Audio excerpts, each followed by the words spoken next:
The instrument cluster shows three main instruments. This instrument is the airspeed indicator. It shows the speed of the air flowing past the plane in knots.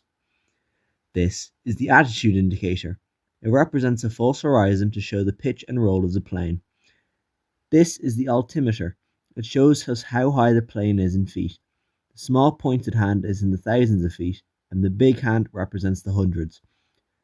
The current speed and altitude are 100 knots and 2,400 feet. I will now dive the plane to increase its kinetic energy and increase the airspeed of the plane.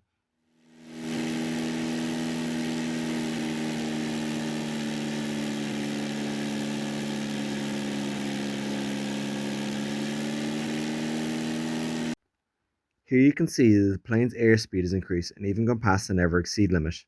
The attitude and altitude indicator have also changed to reflect this loss of altitude.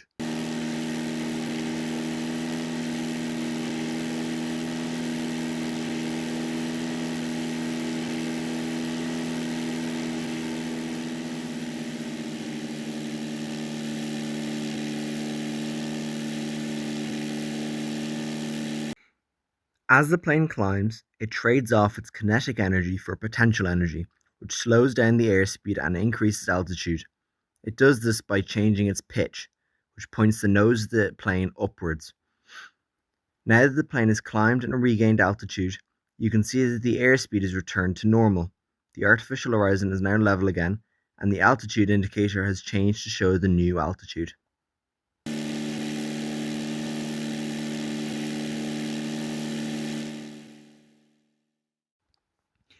In this lesson, I looked at how plane weight affects takeoff speed and distance.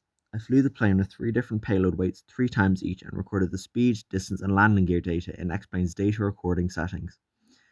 The first load is 298 pounds. After testing the 3 takeoffs with this load, the average speed and takeoff distance was 74.6 miles per hour and 1,038 feet. The second load of 600 pounds had an average of 77.6 miles per hour and 1,517 feet.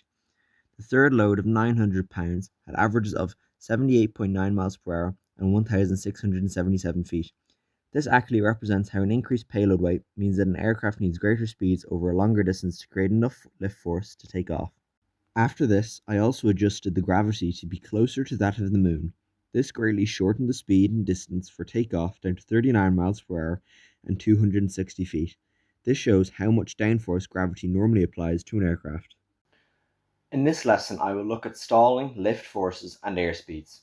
The green lines extending from the plane are the lift vectors indicating direction and force of the wing's lift. As I climb the plane, you can see the lift reduces and airspeed decreases until the plane stalls and begins falling. As the plane stalls, I dive the nose to increase speed and lift and regain control of the plane. In lesson 4, I look at how flaps and landing gear affect airspeed and drag. As I extend the landing gear, the drag underneath the plane increases, which dives the nose and increases the plane's airspeed. This is not what I expected at first, but it increases the airspeed. I use the data recording feature on XPlane to create a graph of when flaps are extended and engaged versus not engaged and the airspeeds in each instance. Here's the screenshots from each flight and their corresponding numbers.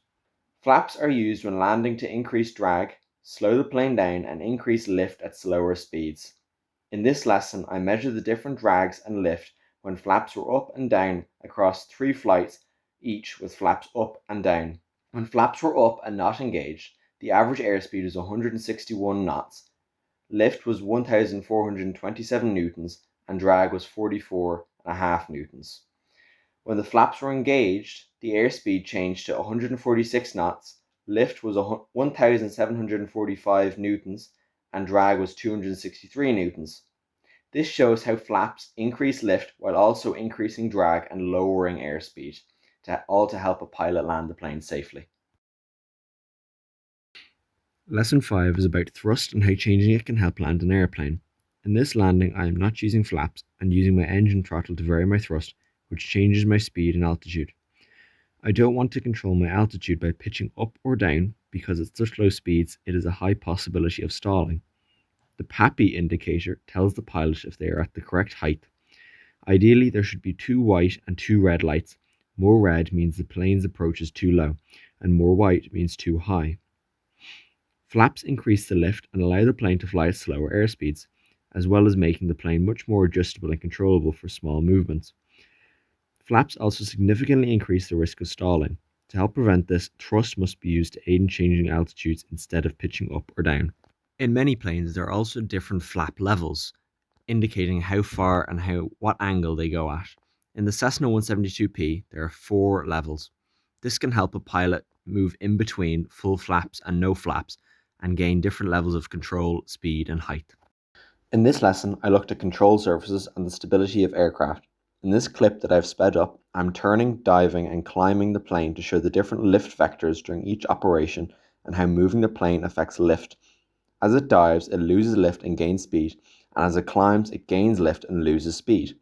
When it rolls, there is a higher lift of one side which tilts the plane to one side, and in combination with rudder movement, it turns. I also looked at how elevator movement affects the plane.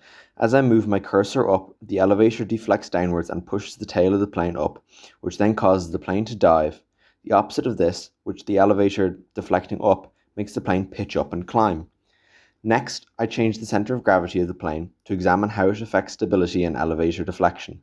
First, I changed it to move 22 inches forward, and that caused the plane to dive and become very hard to control and resulted in a positive elevator deflection of 6 degrees to keep the plane up and level. Next, I shifted the center of gravity back 17 inches from its original point, and that caused the plane to pitch up and resulted in a negative 6-degree elevator pitch to keep the plane pitched down and stay level. This shows how the center of gravity's position affects a plane's level flight and how the elevator forces act as a moment arm of the plane's center of gravity.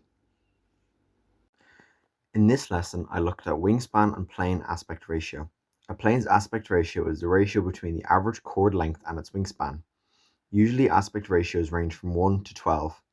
Over the course of this lesson, I flew different variants of a van or V10, which I've edited its wingspan for 50, 40, 30, 20, and 10-foot wide variants.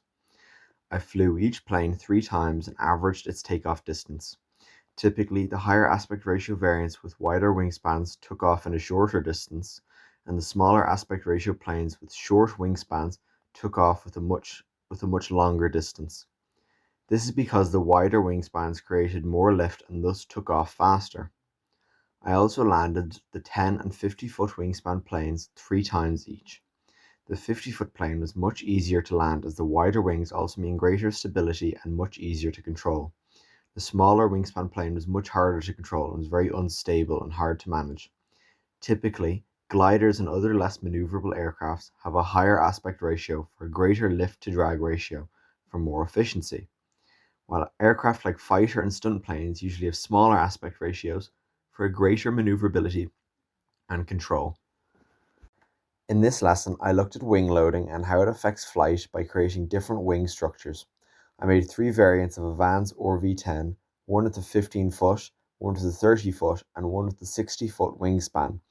I also modified the chords of each plane so they had different wing areas. The weight for each plane is modified so that the plane has a wing loading of 16 pounds per foot squared.